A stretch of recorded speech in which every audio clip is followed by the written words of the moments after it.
Good evening, everyone. Um, I'm very happy to welcome you to the second Momenta in Augmented Reality panel discussion entitled Creating with Augmented Reality, Motivations and Challenges for Artists and Cultural Organizations. We wish to thank the RBC Foundation for their support through the RBC Emerging Artists Project for making this event possible. So today's panel discussion will be in English. However, please feel free to interact and ask questions in English or French during the roundtable in the Q&A section. We will also have time at the end of the presentations and discussions to expand the conversation with all of you. So my name is Lisa Tronca. My pronouns are she and her, and I'm the Digital Projects Coordinator at MOMENTA. I will be moderating today's discussions. For those who aren't yet familiar with MOMENTA, it's an international contemporary art biennial dedicated to image-based practices. For this 17th edition, our theme was is still sensing nature, and we are presenting a total of 13 exhibitions in several venues around the city, as well as an indigenous garden and a performance program, and of course, the augmented reality route entitled Liquid Crystals, which we will be discussing in detail in a few moments. Before I continue, I wish to acknowledge that Momenta's exhibitions and activities take place on stolen and unceded territories on the Gayan-Gayaga Nation. These lands and waterways have long served as a meeting site for many nations and are still home to indigenous peoples from around the world. Momenta is grateful to the custodians of the land, whose care continues to carry these relationships. We acknowledge the privilege of being able to work and present on these lands and hold this privilege accountable, while being aware that mere recognition is not enough in itself. We are working to ensure ongoing accountability for work done on these lands, to do our best to address the harms of colonialism and to cultivate and maintain anti-colonial structures. For today's panel discussion, I am accompanied by Raed Moussa, who's a UX and art director at DPT Creative Innovation Studio, and by two of the 11 artists of Liquid Crystals, Malik McKoy and Alex McLeod. Maybe you three could please briefly introduce yourselves so the audience can know a bit about your artistic practice or work and your involvement in the Liquid Crystals exhibition. So we can start with Raed. Hi, well, I'm an experience director and I also do art direction at DPT. I basically helped Momenta with conceiving an experience in AR and help them all along with the technology aspects, but also the creative aspects of the project. Thank you, Raed.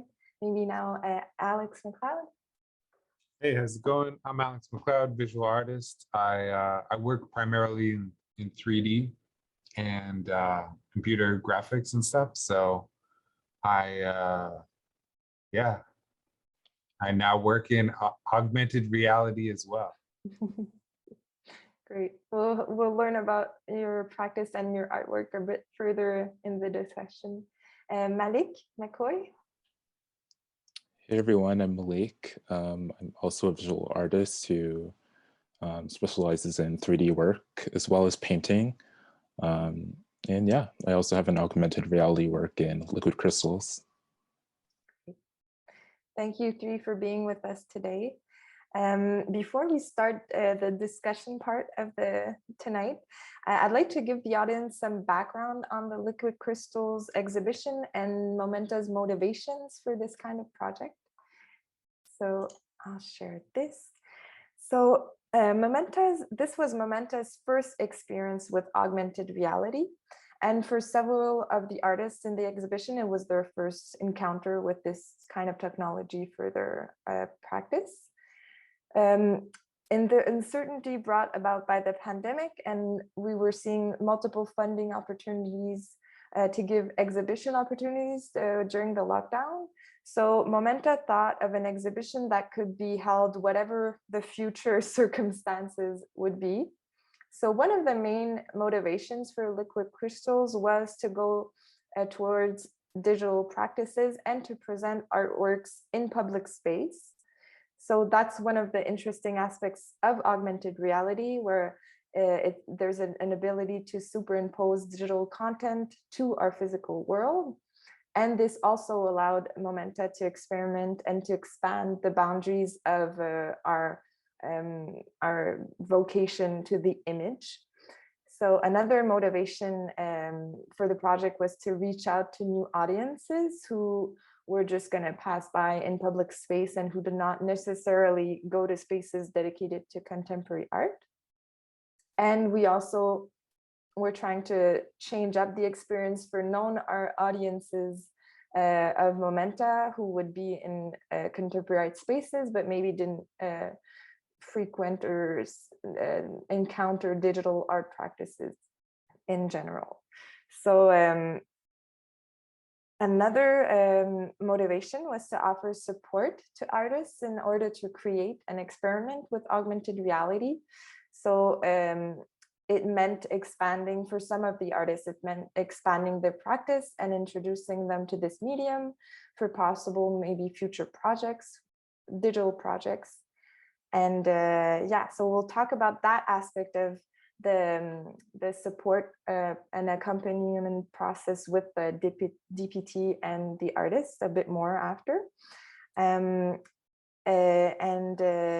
If you haven't yet experienced liquid crystals, for the audience who are here tonight, maybe we'll have a little presentation of the project, since there's still a couple of days, even almost 2 weeks left for you to experience the artworks.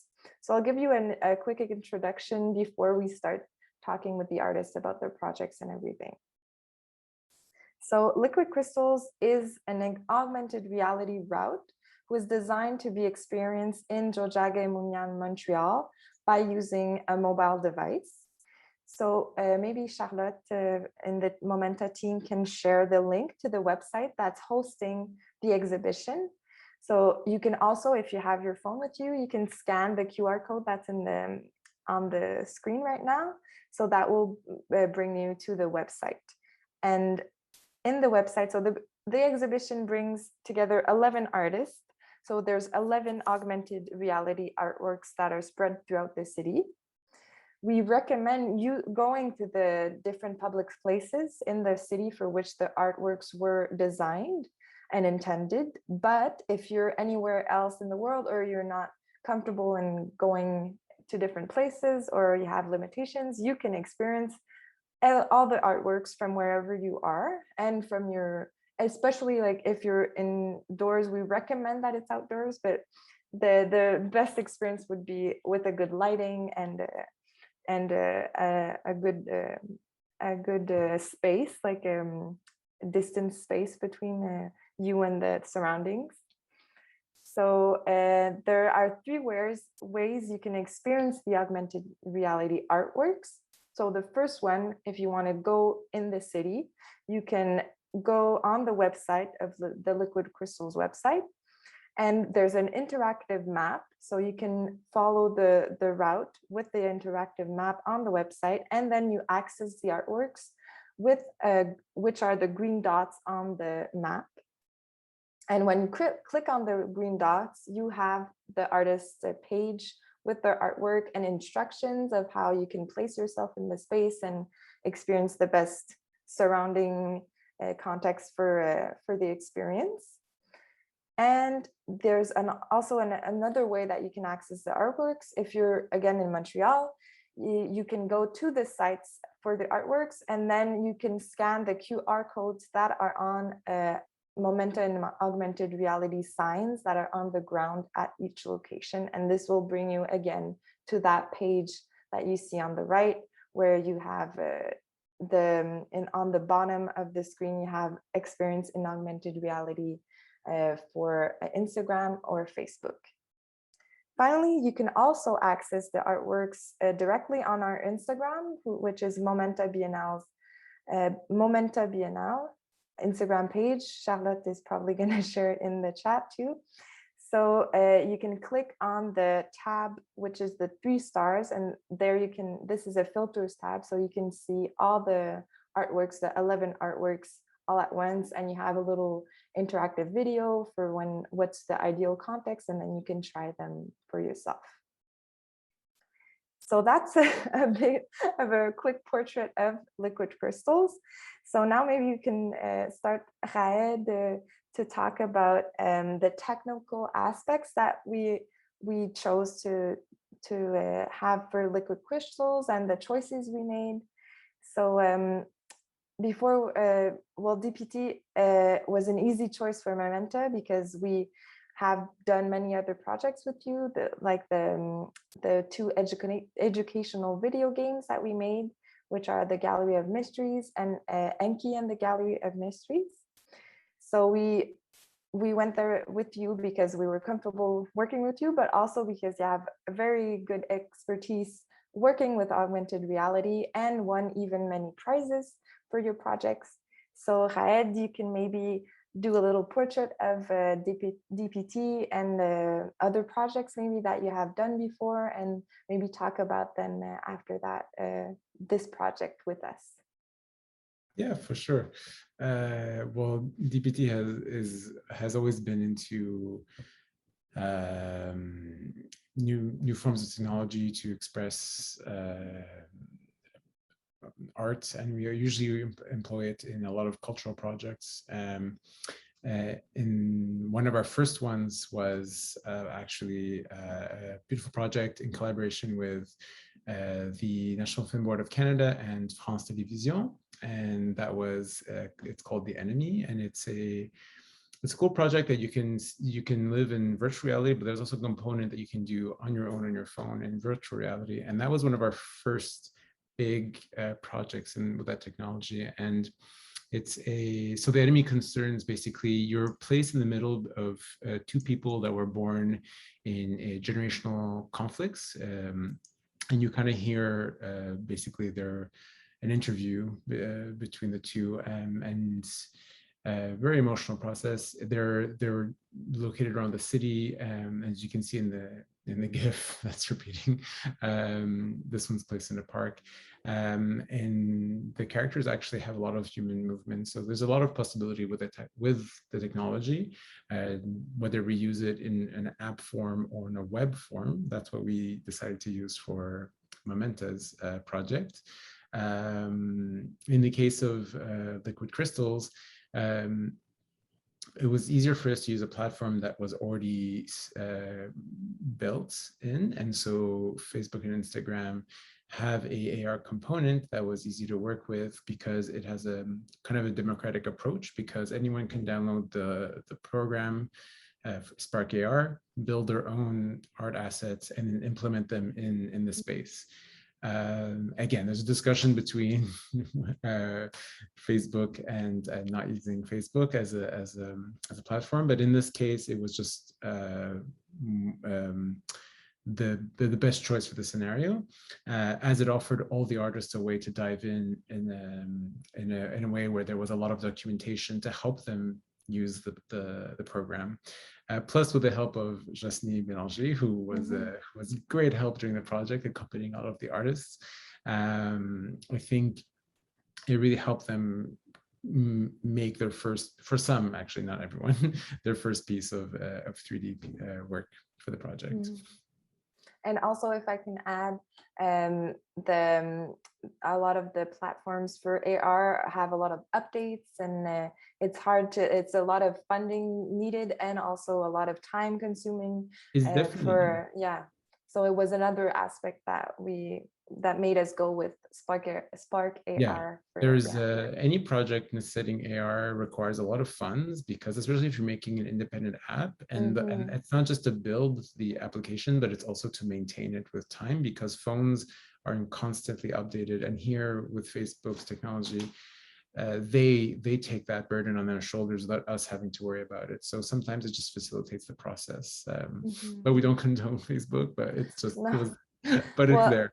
Yeah, if like we could talk about maybe later on, like that how we're always stuck in that, using very popular platforms that have a big power dynamic in there, but also there's a reason why they're very widely used. It's also, they make it easier for us and stuff like that. But it's a very good question to think about when we're working with technology and who do we use and everything. But we wanted to have that aspect talked about today.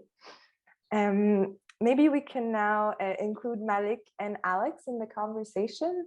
Maybe I'll change the slide. So maybe we can start, like, each artist present their work and the artistic process in general, and for this artwork in particular, and then we'll talk about the accompaniment process with BPT and all other questions that will arise. But maybe Malik, you can start by presenting your work for liquid crystals. Yeah, so this work is titled Botanist. The artwork was derived from a video that I'd done in 2019, and it was just a quick 6-second loop that was just what you see in the filter, but with a blue background, just looping through each 6 seconds. And when Momenta approached me with the project, I just thought Botanist made the most sense with sensing nature, because as you can see in the composition, the main character is, watering his garden, his super tall garden. And I think of gardens as like everyone's own individual man-made landscape. It's like their own fantasy of nature reflected in their lawns. So I just thought this piece made the most sense to use. And yeah, I don't know if you want to hear anything else. But.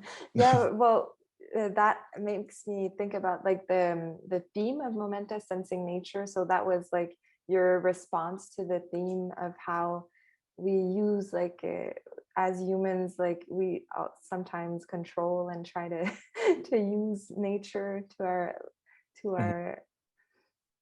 And I'm in the suburbs, so like sometimes in suburbia you can be so far removed from nature, depending on where you live, so of course when you're provided the opportunity to like build your own garden, you want to go all out and have like the prettiest garden. So that was sort of like the inspiration for the original artwork, like what would like the best garden look like. And yeah, similar to my other works, it's very whimsical, surrealistic. Doesn't really make any sense, but it works. And you have worked with like digital components for your work, for your other artworks, right? Was this one of your first times with augmented reality, or? Not exactly. I'd made like facial filters before with Spark AR, but I had never used the rear-facing camera to do anything. So this is sort of my first time like superimposing artwork into physical space rather than just like on the face, So maybe we can go to Alex's work and then start discussing from there. So maybe Alex, if you want to talk about your artistic approach in general, and for this project in particular, for liquid crystals. Yeah, for sure. I made Rainbow Portal, which is it's just cool because it's like when you're working in a new media, it's like you want to use the advantages that it can afford. I work in print and digital, video, and sculpture. So those things are generally grounded in reality, but augmented reality can circumvent a lot of the limitations. So when we're talking about, the concept of despair and like ideas I was having, as well as working within, it's like the visual grammar that I've already created, whether it's, imagined spaces, gardens, flowers, trees, mountains, all of these touchstones that we have in reality, then then how do we take that further, or how do we play with it? So the idea of a portal, like a place where it transports you elsewhere, is really alluring to me. And I've never been able to make a work like that until now. What's cool about this, and it just gets a little nerdy, is that there's like this invisible, I'll just pull up this. So I don't know if you can see my camera right now, but there's this like invisible where the red book would be playing, and that removes everything behind it. And then all you're seeing is like a little cutout. And that's the portal, which all the work exists behind it, but it's kind of culled in a cool way. And yeah, so I was like, oh, okay, cool. So I can actually make a portal that that exists in the real world, and folks can engage with it at a real world scale. Not sure if it would work well, if people would respond to it or not, but it's what the artists do. You know, it's like we explore ideas and we kind of push our own comfort zones and do things that we're not used to doing, in hopes that it'll bring us, you know, to make better, new and exciting things. Yes, and maybe if I can add, if people in the audience haven't experienced the work of Alex, you can really dive in the portal and really go in with your phone, which is really a fun aspect, where you have like a really, you go in depth in the in the other dimension of your work, which is, yeah, I highly recommend to try it out. And so, well, when you were talking, Alex, about the fact that you also work with other materials, and Malik, you work with the painting too. So I was wondering, like, how the fact that working with like real life things, and maybe how it interacts with your process for this kind of work with digital technologies. Malik, if you have anything to add about that, of that interaction of using other mediums and how it reflects or is different with. Yeah, so since I paint, sometimes I try to incorporate like brushstrokes into my 3D digital work, or analog properties into the work, not necessarily botanists, but in other works. But in general, my painting practice and my 3D stuff, they visually inform each other a lot. There's a lot of crossover happening in terms of like color palettes, forms, textures, and all that stuff. So yeah, it's kind of what I try to do with both my practices, try to create like a visual language that exists between both mediums. So yeah, that's what I would say. And Alex, you have worked with augmented reality before, or how was this experience for both of you, like to really dive into an augmented reality project from scratch? I was glad that that Spark is so straightforward. I have worked in it a little bit, but usually there would be like a technician that would take, you know, my exported file and use, you know, another tool. But the fact that I had full control over this was really empowering, so that I could make edits and I wasn't wasting somebody else's time, even though I did end up wasting a lot of your time because my accelerometer on my phone wasn't working. But it was a good way to push and to expand, and I think we're at a point now where you know, it's like 10-20 years ago when folks were just getting into digital video art. Now it's just like, oh, now we can start considering viewing augmented reality art as a real thing, because now we all mostly have Instagram to view a lot of it on.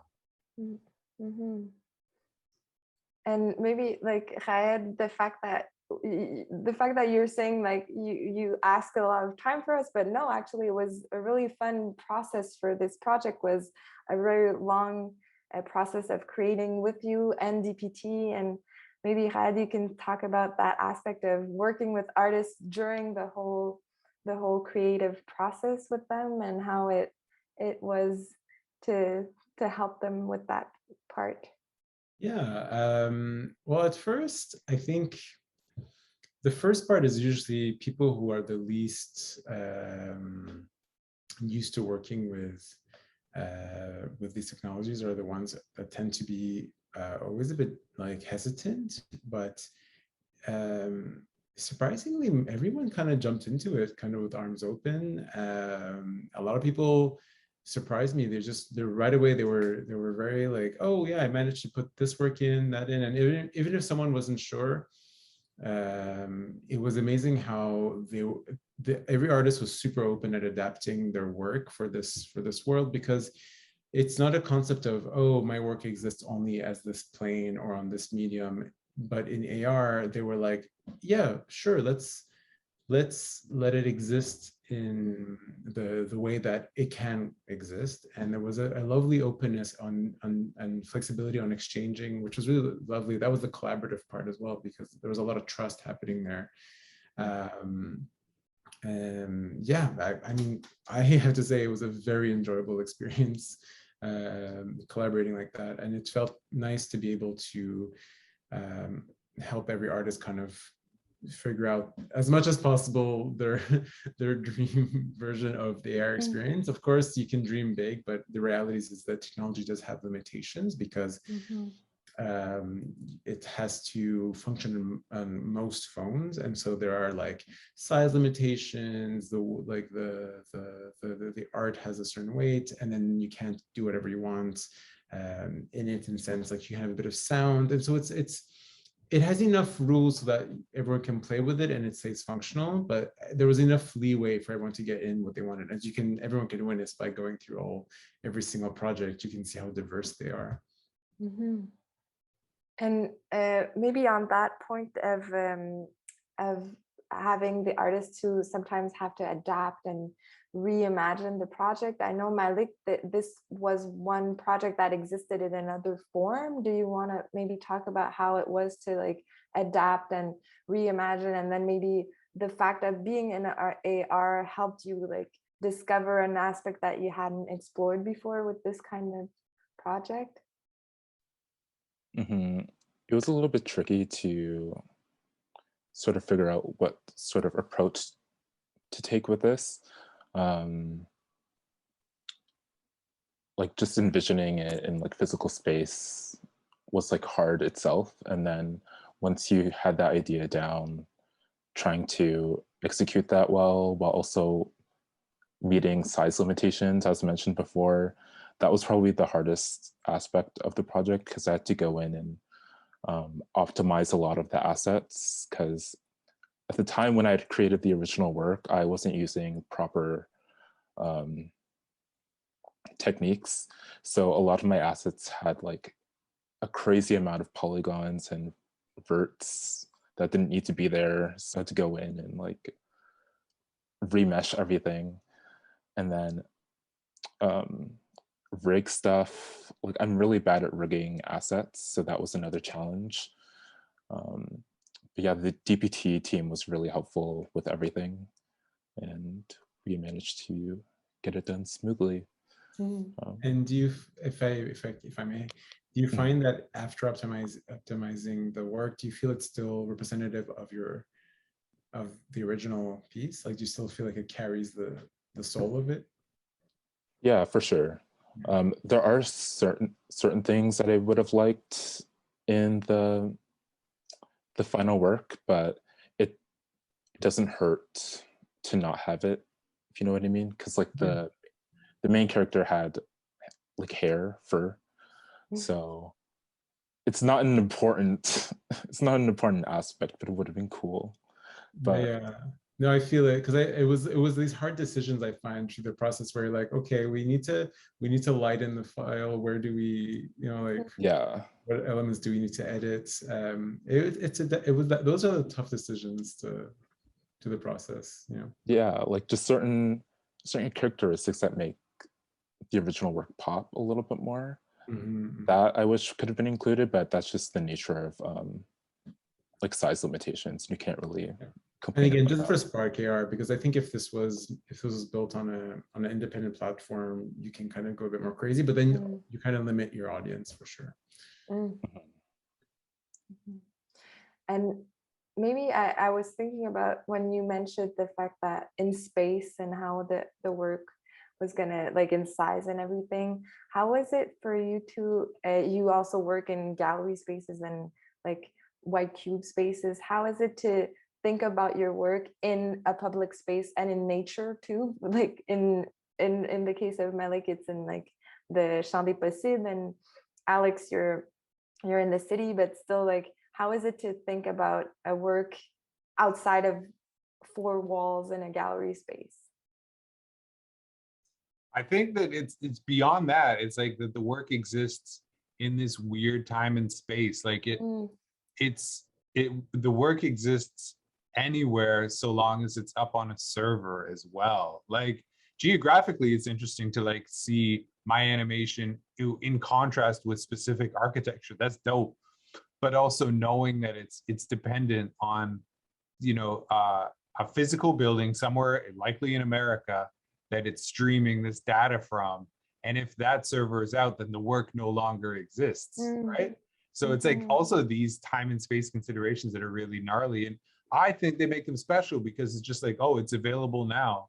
Let's use it. Momenta might delete all the face filters when the festival closes and we'll never be able to use them again. So that makes it more precious. And I think with our like self-indulgent digital culture where we can get anything at a, you know, hand's reach, limiting this is kind of cool. And it makes us want to value it as much as we value IRL sculptures and real world experiences. So in fact, the fact that sometimes people, when they're like thinking of digital practices, they're like, oh, they're like going to be always up. And especially when we think about first web-based practices, like when you would have a website, an artistic website, and it was like, okay, it's going to be there forever, but then it breaks and it changes. So there's also that part where your work is during a time in the biennial, but also it depends on what server, what technical aspect, like the day that Instagram shut down, it was like a couple of weeks ago. So there's a lot of like different conditions that we don't think about that are we have to compose with digital practices and digital artworks. Did Malik, you have anything to add about the being in a different space time zone? Yeah, just to add on to what Alex was saying, for me, it just made me consider like the possibilities of what I can incorporate in like in real life shows in terms of like painting and stuff, like what accompaniments I can have with analog work and how it can enhance analog work with AR or vice versa in the future, rather than just purely exhibiting one or the other. So yeah, Momenta kind of opened that door for me in terms of like thinking outside the box in terms of exhibiting. Yeah. Great. We had another panel discussion in French a couple of weeks ago, and I remember Anna Binta Diallo was saying the same thing about that kind of interaction of her artwork with augmented reality. So it's fun to hear that you like have new possibilities with this newfound technology in your toolbox. It's also really interesting because our last panel had very like artists that do a lot of approach on 2D, and this one is more artists who are more used to 3D, but and yet they're the two, all the work kind of meshes into the same kind of world, and so there's something really beautiful how it's inclusive in a certain sense, I would say. Right? Yeah. Of different kinds of backgrounds for the artists that we have. Yeah, because you don't have to be proficient in 3D to be able to do augmented reality. A simple flat image can exist in 3D, and yet and then it's augmented in that sense, and then you build on that. And Alex, did you find that working with AR is going to influence your other artworks, or in the future? I think so. I think it's great in the sense that like we can create things, whether it's prototypes or finished work, at scales that would have been cost prohibitive Like I posted the other day of one of my trees using Instagram face filter. I was testing one inside my studio, and a lot of my friends were like, oh shoot, that's real, that's giant, is that 3D printed, that looks like it's 10 feet tall. And it gets a similar effect across as if I had spent hours and weeks and months and thousands of dollars to actually create this thing. So it opens us up to create bodies of work that are way more cost effective and way more scalable than before. So that's yeah, it's pretty powerful, I think. I'm interested to hear more about that, the like gap between the materiality of artworks, of how you work usually, and maybe the supposed immateriality of these kinds of artworks. Do you have any thoughts on that like gap, or even about you were talking, Alex, before about the real realm and like the other portal realm, like how we interact with like these kind of dichotomies in our real world, digital world? Yeah, I think it's about pushing it either way. So if it was a real world object like a sculpture, but then to make it look as though it doesn't exist in this world, like it's just, that's what the tension that's interesting, at least for my practice or work that I'm interested in, is that mystery. It's just like, how is this existing? What am I looking at, and why? So yeah, it's just like if something was a virtual AR thing, then we don't have to deal with gravity, but we could specifically deal with gravity. We could talk about the lighting conditions that it's going to be in, or we don't. We could talk about, it could be a site-specific place, but it could be chrome and reflective of a totally different place that it's talking about. So there's so many cool things that we can do with these each individual discipline that we couldn't do any other way, right? Malik, do you have any thoughts on that question? Yeah, I agree with that. And that's kind of why I started like doing 3D work in the first place, is because you could achieve results that feel so tangible just by looking at them, but using logic, it's not real. So I think using AR, that further, it further enhances that, further makes it even more tangible to the eye. If you're just watching it by video and not actually doing the AR yourself, but when you go to do it yourself, you're like, oh wait, this is actually some trickery behind this. So yeah. I'd like to remind people in the audience that you can ask questions when you want in the chat. Well, in the Q&A, there's like a little Q&A post on the webinar, and you can also ask for us to give you the mic, and we can make you ask your questions out loud if you want. And I don't want to put Julia on the spot, but I see her in the participants, and she's the digital projects coordinator. She was the digital projects coordinator before me, and she had all that process, that mentoring process with the artists before, and I came at the end when it was launched. So I'd love to hear you if you want to, but I don't want to put you on the spot.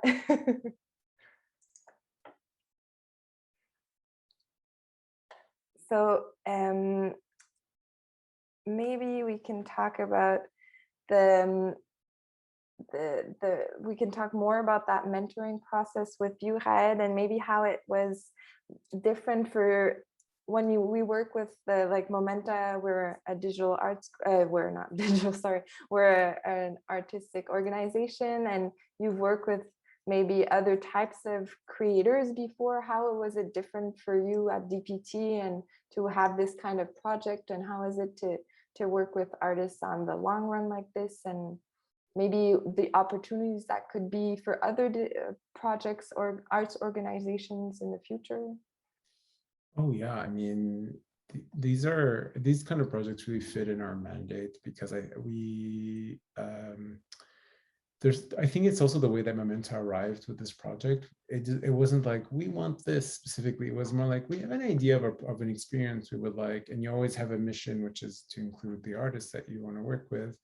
and generally a theme, and you have this, you trust us to arrive with solutions that answer like your needs, and that's what really makes a good project in itself. So generally anyone who comes to us with a project idea, when they have an openness to see their project exist in other forms, that's when the best results come up. And I think that's what makes our collaboration always so successful. There's just like, we always, through the flexibility, we always find the best so kind of platforms and creative solutions. And that would be my advice for anyone who wants to work with a studio, if it's us or another studio, is listen, be open to those solutions, and because that's what generates the most exciting, unexpected ones. Because to me,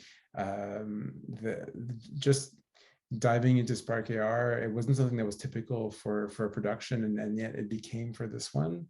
And then dealing with a lot of people's different artworks, and then making that into a pipeline, like where we have to like make sure things come in, they're functioning, and it's published and stable.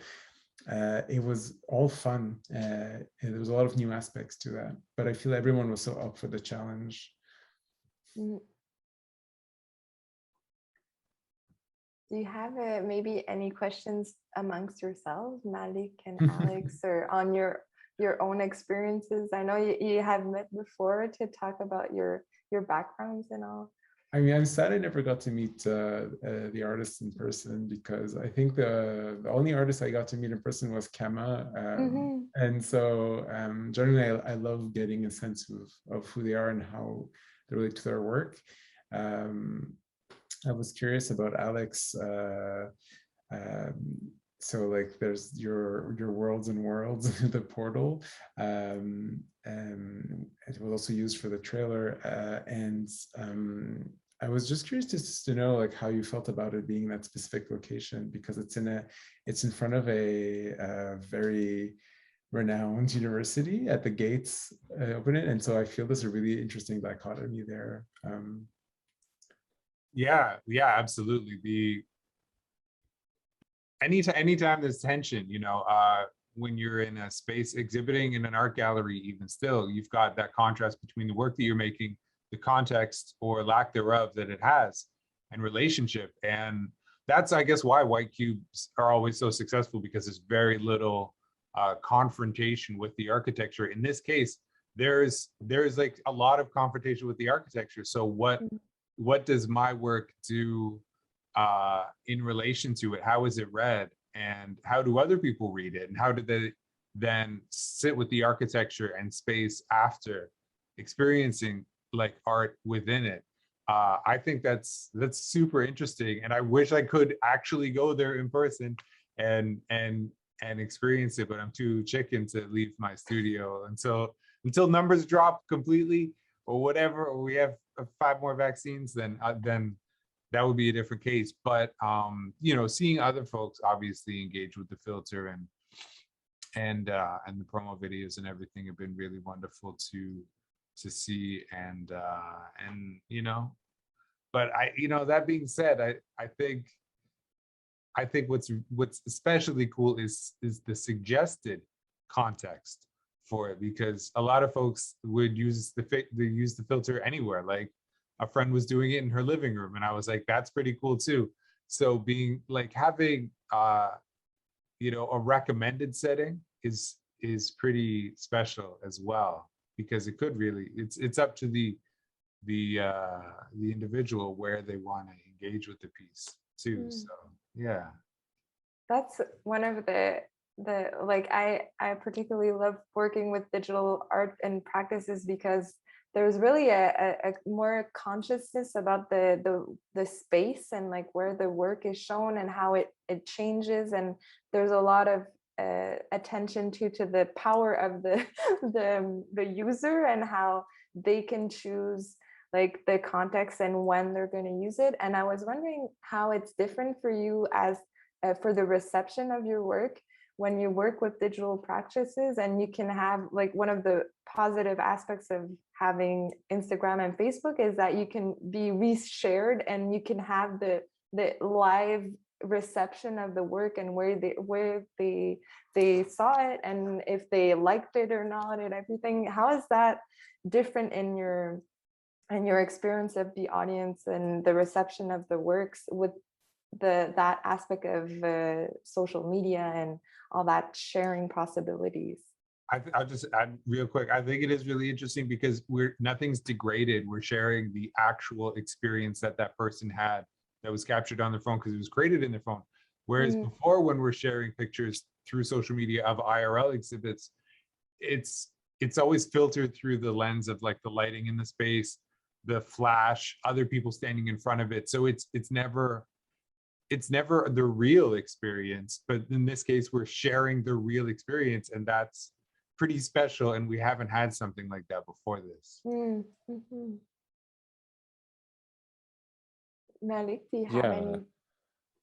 Yeah, I'd say that's pretty accurate. And it's like, it's kind of like you're in the gallery, like watching all these people come in to the gallery and like greeting them in real time, but you're not. You're in like two totally separate areas. So it's like, oh, hey, nice to see you. Oh, hey, how are you doing today? Because they tag you in like all these videos. So it's really exciting to see, just to see people enjoy the work period or experience it however many times they want to. Yeah, it's just an exciting time. That's all I can really say about it. It's something really different. Yeah. It really makes your work, there's an aspect that makes it just so much more, it kind of takes it away from the conventional spaces of galleries. I think that was something that she was reluctant about. And so here the art piece can exist at home. And so you don't own it, but you can enjoy it in a space that's not a traditional setting. And that's something that's very powerful in itself. Actually, going back on a point that we talked about earlier, I just realized we talked about not being able to see each other, but that's another component of this project, is that we all did this through a lot of calls online without having to physically be with each other, and yet it made a project. And that was one of the first ones, to be honest, during the pandemic. I don't know how you felt about that, Lisa, actually. How I felt about it? Yeah, because that was a good challenge. And even maybe Julia can talk about it as well.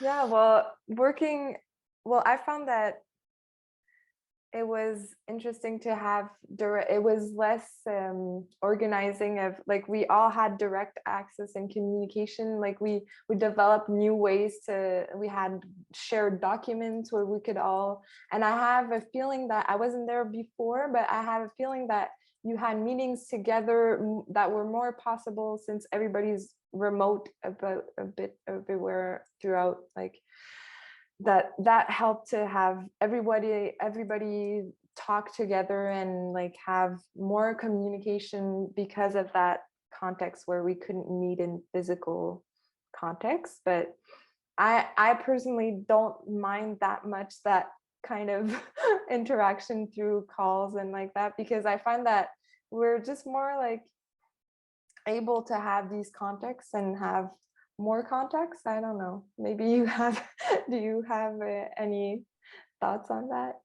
No, I mean, actually, yeah, sorry, in the sense that like it felt very natural to me. I thought it would be challenging, but someone would send us their work, you would go on location, take a video, like a recording, send them, and it just felt, it was surprising how natural it unraveled through the process. And that was that was nice. Yeah, it was that's the only word I could put on top of it.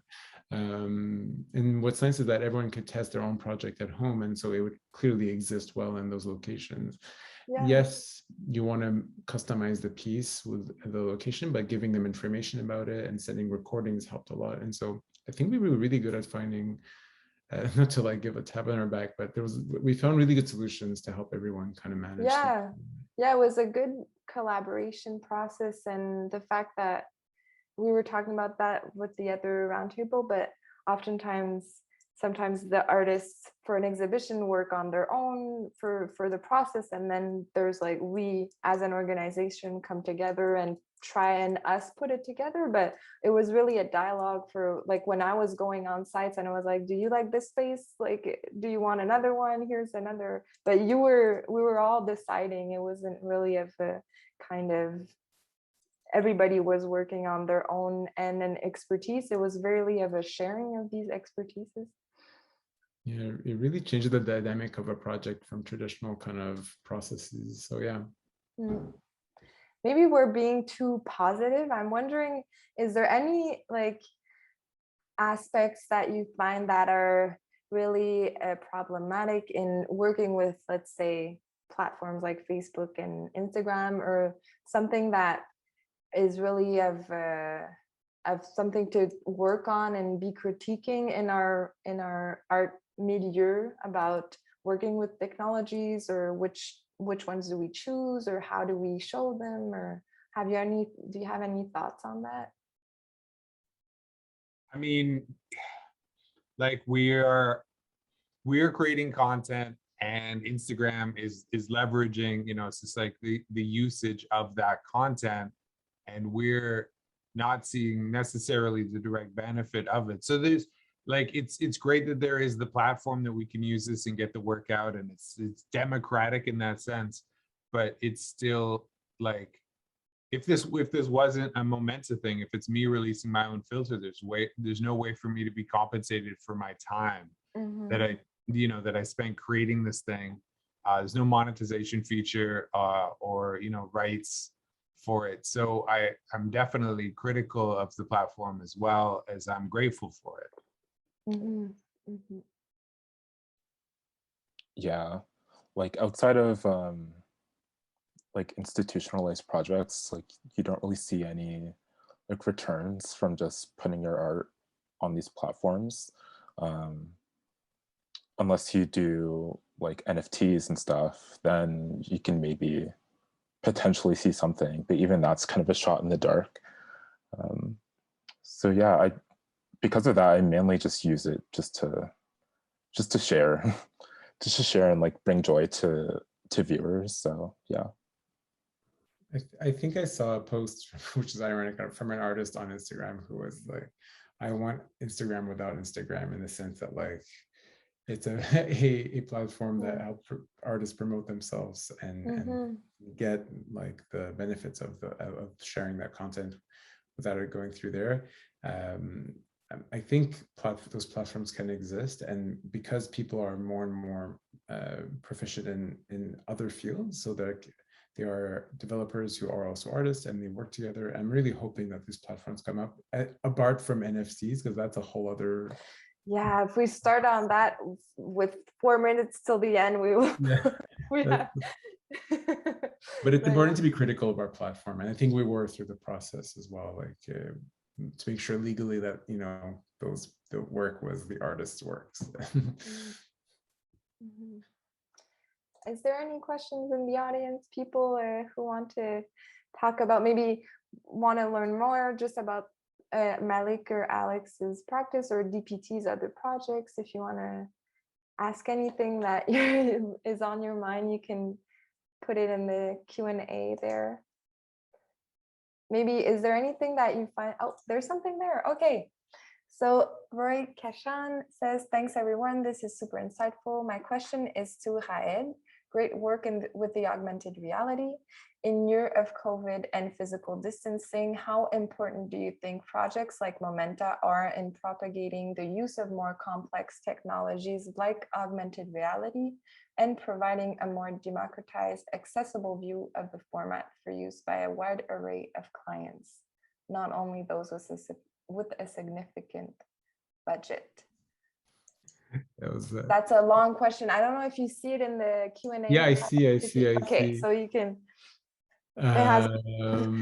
So really quickly, because the time is nearing its end, but so projects like this one, whether it's on Facebook, through Facebook's platforms, or independent ones, especially if we are dealing with a longer scenario of the pandemic, or in the sense like if anything happens or if other things happen later on, is that a bit like how Second Life used to back in the day help us evade our realities and exist in different ones. Augmented reality is something that beautiful because it kind of brings us together in a safe connotation, because you can go live a communal artwork together but separately in a certain sense. So the essence is there, but you live it at your own end. And I think it will be a means for other, and the sad part, it will be used for sure for commercial purposes, propagating products. Well, let's be like, we'll speak the truth about that. But I think it will also encourage people to create, as Malik was saying, to share just their work, and having people like see the work in different ways, and getting and consuming in a way, and not in a negative way, but like cultural products that enlighten people's lives. So there's something that's nourishing in that aspect, because it's offering, and again, I always come back to Kema's talk, but it's just making sure people can access art in any ways they can. Of course, having access to a phone is itself is like a problem, but it opens up a larger